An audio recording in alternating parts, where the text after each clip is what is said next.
What's up, Big Blue Nation, and welcome to the Wildcat Zone. I'm your host, Daniel Bentley, and this is episode 18. It smells like a Wildcat win. The candle is burning in the Bentley household tonight. The Cats took down the number 25 ranked Vanderbilt Commodores. A revenge game for the Wildcats today. A revenge game for Big Blue Nation today. As I have it written in my notes, the Cats get THREEVENGE because the threes were falling for Big Blue Nation and the Kentucky Wildcats this afternoon in Rupp Arena. It was raining threes once again. Cats took control of this game, and on today's episode, we will talk about the 91-77 win. We gave Vandy a little taste of their own medicine today, like they gave to us back in January, late. I don't remember when exactly we played them first. I think it was in. I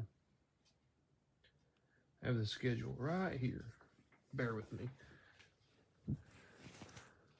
Back in January, the end of January, early February. It was January 27th or 8th. They mopped the floor with us down there in Nashville, and but today's episode I'm gonna go over the game thoughts, what I thought we done good, what I thought we done bad at, was something we can always improve on. This team always has good and bad things that happen in their games, but we did see something a little bit different this afternoon from this team. They definitely came to play and get revenge of getting embarrassed in Nashville, otherwise known as Catsville, for the past 10 years. Today's episode, I'm going to name my MVP. I'm going to name my spark plug player of the game, my clutch player of the game, and my game sealer player of the game.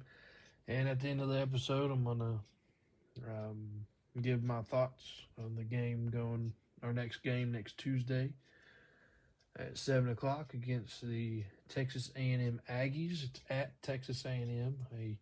It's another historically hard place for us to win. It's always a tough matchup every year, whether it's in Rupp or whether it's down there in College Station. So let's get started. Today's game, I was kind of shocked that they had us favored going into this game. It's kind of shocking for a top 25 team to come in Rupp and we're favored. That's how you know we're going to win. I really, this morning, I had to go on a little errand run to Home Depot, and the reason why I had a feeling we were going to win is when I walked in at Home Depot, they were playing Cult of Personality by Living Color, which is one of my favorite wrestlers' theme songs, CM Punk, for those who watch the WWE. Starting off the early morning just right, the Cult of Personality, and I had a little twinkle in my eye thinking about today's game and how I thought we were probably going to pull it out. I thought it would be a closer game than what it was, but the Cats coming knocking, and they kept on knocking, and they put the pedal to the metal like we have been wanting to see all season. But we started out the game right out the gate. Marino gets a rebound, puts it back up for a two. Vandy goes down and knocks down a three. That's when I thought, oh no, here we go. They're going to start hitting threes like it's nobody's business. But we come back down, knocked another three. Yeah, knocked a three in to go up, and then they knocked down another three. But soon after that, the Cats would take the lead with a Colin Chandler three-pointer. And after that, it was just like, get the ball to Chandler.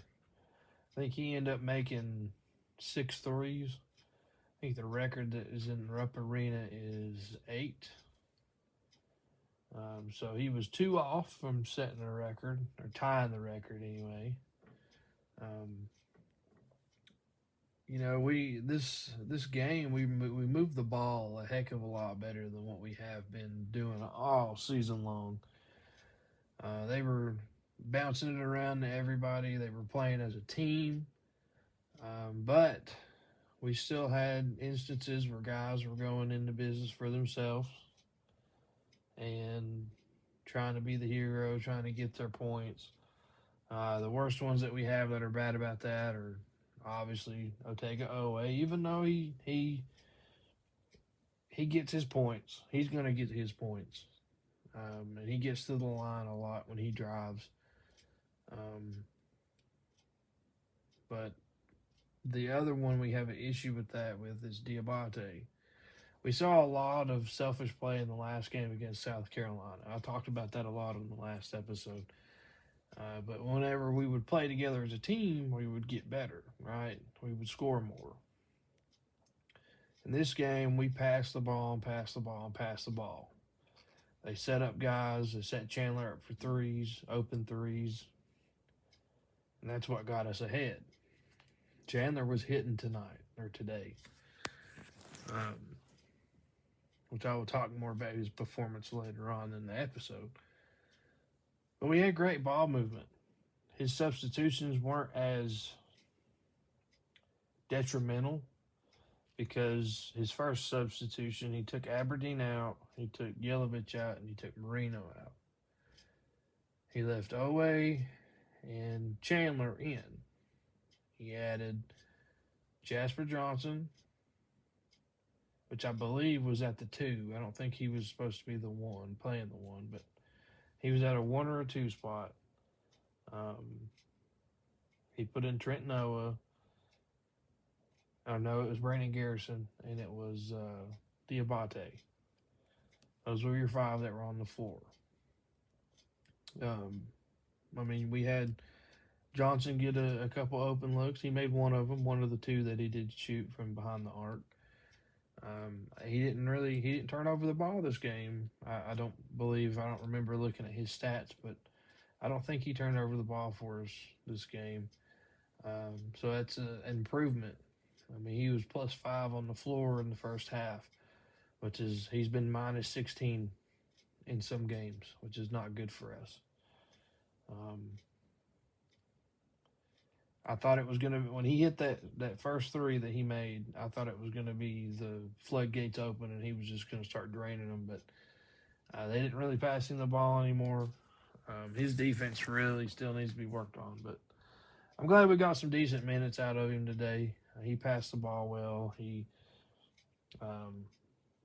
come in clutch there when we were trying to get the ball across. I think it was halfway in the second half.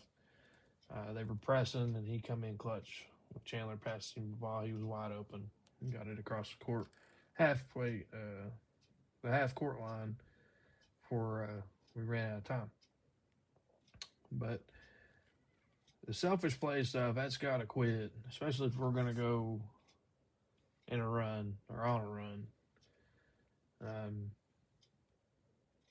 Guys like Diabate, Diabate gets to the line. He's just got to work on his free throw shooting. He's not very good at it.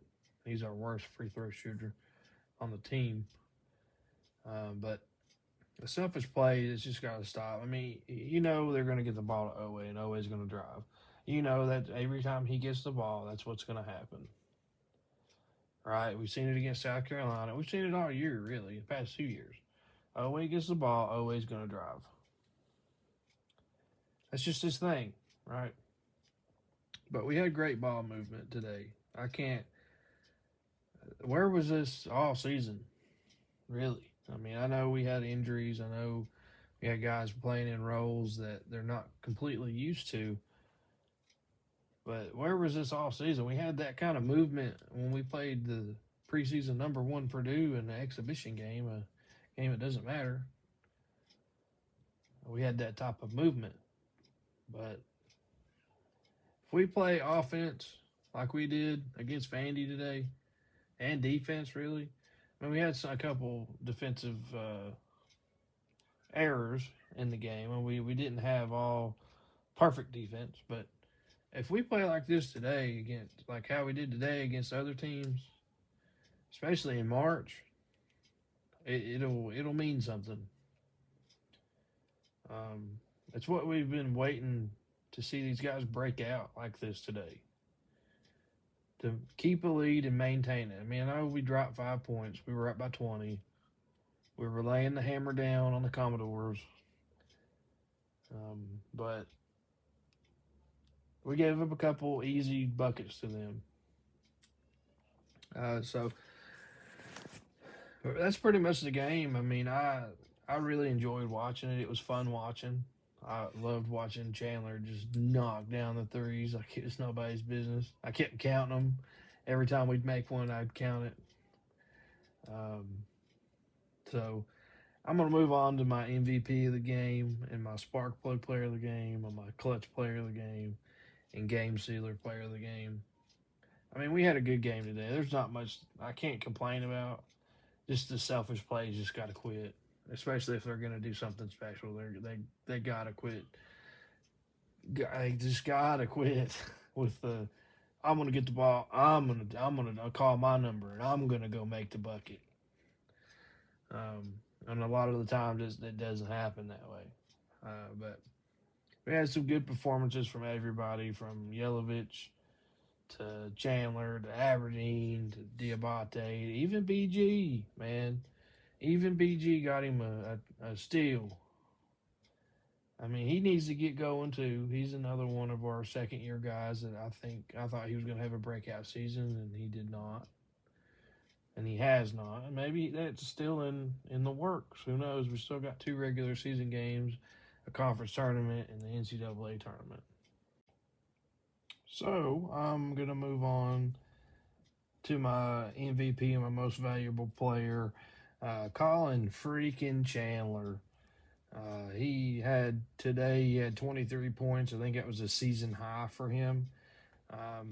He was 6 of 8 from 3-point land. And he was good on both ends of the ball. On offense, he was knocking down threes like it was nobody's business. And on defense, he was diving for loose balls.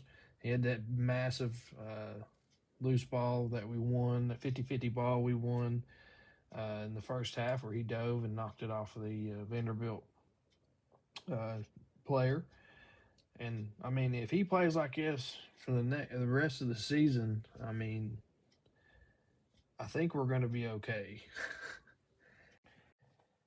Yeah, he showed signs that, he can be a great player. He's been our clutch guy all season. I mean, he's had great games against Texas. It was a good game for him. Both Tennessee games, he was great. Even against Georgia, he played fairly well. I think he's really taken on that role of the heart of the team. If you really think about it. But yeah, he's our MVP. He's been Captain Clutch. He's been Air Mormon. He's been whatever you want to call him. But he had a great game today. A great game today. Moving on, I'm a spark plug player. I'm going to give to Otega Otegatron with 23 points. And he had 2 steals in the first half that kind of put Vandy asleep for the most part of the rest of the game. I mean, Otega, man, last game was not too good. He was off a little bit, but I mean, this game, he was kind of having his way. He was doing what he wanted and driving in the paint, stealing, getting some steals, some pick sixes. Yeah, 2 of them. 2 big old dunks. He's our spark plug player, man. He didn't really have a great game. I mean, like, he had a good game today. That's why he's our spark plug. I think when he started getting hot, everybody else started feeding off of that. And I think that really, he kind of sets the tone for our team. Like last game, he wasn't doing too hot, right? which caused other guys to step up, like Aberdeen and Diabate were stepping up and making big plays and making buckets. Um, but he gets our spark plug player. He got the cloud, the crowd electric with his dunks and his and ones, and I'll talk about one of them here coming shortly. But Ortega is our spark plug player of the game, and our clutch player is Malachi Moreno, our freshman center. He had 11.6 rebounds and 5 assists. It was kind of a toss-up between him and Aberdeen because Aberdeen scored, I think, a little bit more points than he did. Aberdeen also had no turnovers. But Marino beat him in assists and rebounds. So that kind of sealed it for me as being the clutch player. I mean, the first play of the game, we had a missed three from Colin Chandler, and Marino cleaned it up by getting the rebound and putting it back up there for a layup, and kind of got us going. He come in clutch on multiple different, knocking the ball out when we missed a three and giving us another possession on offense. So he's been great this season. He's done a lot better. I think he's surprised everybody of how good he actually is. I mean, I thought coming in this season, I thought your star center would be either Diabate or Brandon Garrison. I didn't think Marino would be playing as well as he is, and I'm glad that he is. I'm glad he's living the Kentucky fan dream of growing up being a Wildcats fan, and now you're actually getting to play for him, and you're starting, and you're a freshman, and you're starting, and you're having a massive year, a massive freshman year. I really hope he comes back next year, and I hope Chandler comes back next year. I think those two will come back, hopefully, knock on wood, that nobody tries to offer him more money, but I think those two will most likely stay for us next year.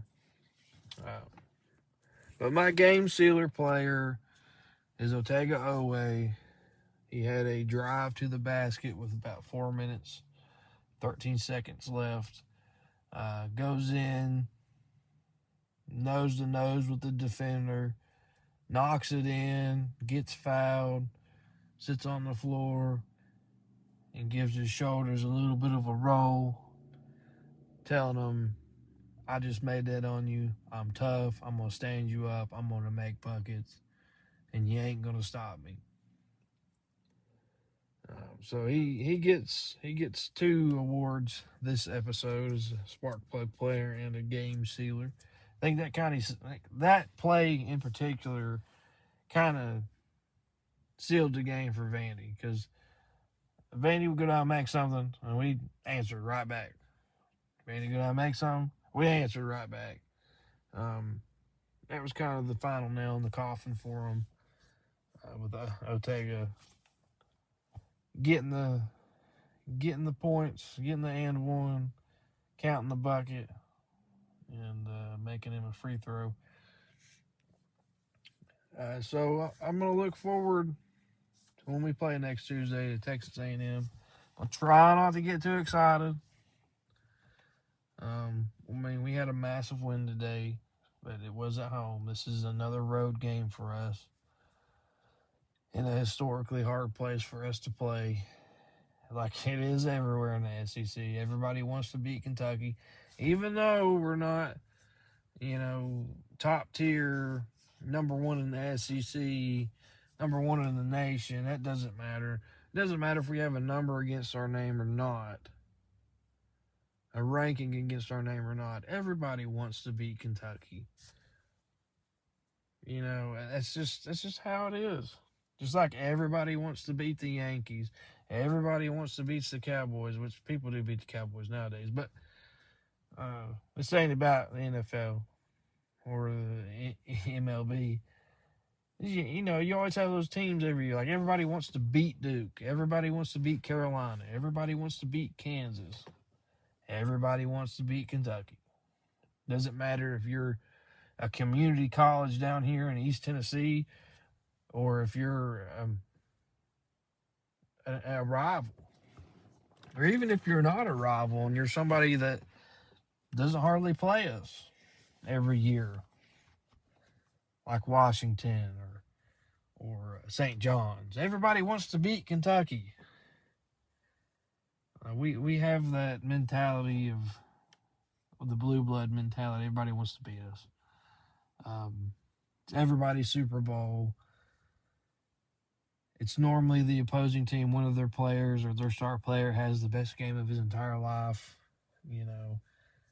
It's that type of environment that we're going to run into down there. And this year, the Aggies, they started out real hot. They've kind of been like us. They've been up and down. I think they are. They're 19-9. That's what I got written down here. They've had an up and down season, kind of similar to us. They've won one more game than us, and we've lost one more game than they have. But they've had games where they've lost by 4. They've had games where they've lost by 20. Lost by double digits, just like us. We've had games where we've barely lost, and we've had games where we've been put away early. So it'll be interesting to see. At one point, they were ranked number 2 in the SEC behind Florida, and then they played Florida, and that changed. So we will see what type of team shows up. If we play like we did today, I think we have a chance. And I really think, looking at what they have A&M favored right now by like 55%. So I think in reality, people on ESPN, the ones that judge us based on our play, I think they want Kentucky to do good because I think it'll make the March Madness bracket a little bit better, I guess, when you have the Cats in there. And if they're on a run, then you'll have a lot more views. Because let's be honest, BBN spreads far and wide. I think Kentucky, if I remember correctly, what they had talked about on KSR the other day on one of the post-game shows, I think Matt had said that ESPN relies on Kentucky during basketball season because we're like the second most search topic, or if there's an article that comes out that mentions the Kentucky Wildcats, it's always the second most viewed thing within the first 24 to 48 hours that it's posted. So I think ESPN wants us to do good because they want us in the March Madness tournament, because if we start going on a run, then who knows? Anything's up in the air, especially how we played today. That really kind of shocked me. I thought it would be a closer game. I thought we would win. But I also thought it would be a closer game. I didn't think we would, put BTA to Vandy. We kind of owed it to them, honestly. We just had a bad night in Nashville. Guys just weren't hitting shots. I think we turned over the ball a ton. They scored like 26 points off of turnovers. And we flipped the script on them tonight, We gave them a taste of their own medicine. Just kind of showed that, Vandy is still kind of Vandy. So I'm not knocking their team because we may have to play them again in the SEC tournament. And it'll kind of be on their home court because the SEC tournament takes place in Nashville, where they're located. Which I kind of don't like that. I wish they would change locations every year. Maybe play in every city that has an SEC school. I think that would be kind of neat, kind of cool. I think they used to do that a long time ago, but don't quote me on that. I know Rupp has hosted the SEC tournament a long time ago, a long time ago. But as long as we keep playing like we did tonight, sharing the ball, we got 4 cats in double figures, 2 of them over 20 points, and we keep just sharing the ball, man. Playing team ball. That's what basketball is. It's a team sport, and you win by playing as a freaking team. And I'm excited to see what happens. And like I've said in every episode since the Vandy loss, I do think there's something special and something in store for this team that will have us remember them in a different way than what we've perceived them now.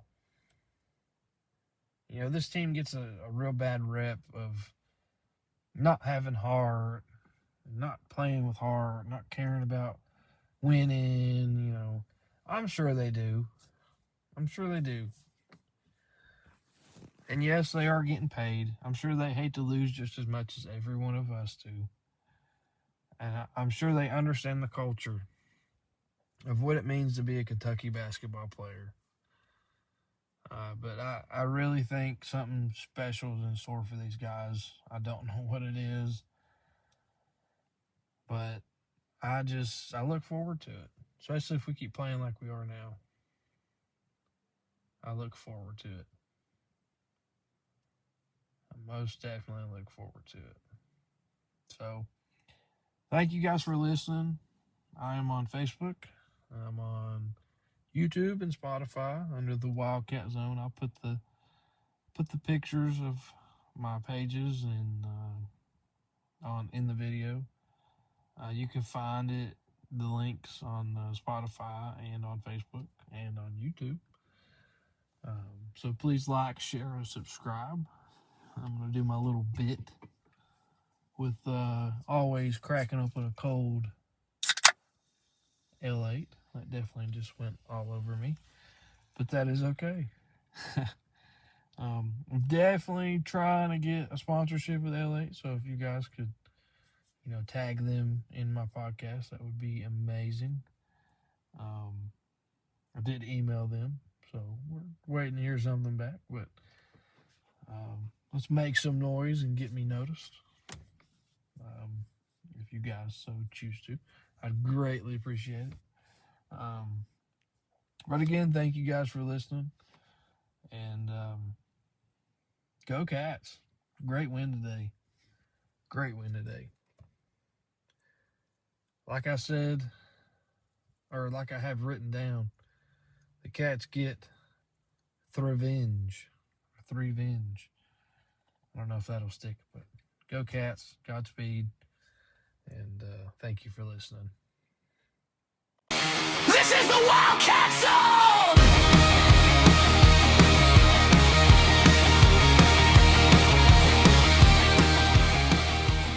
What does the Wildcat say?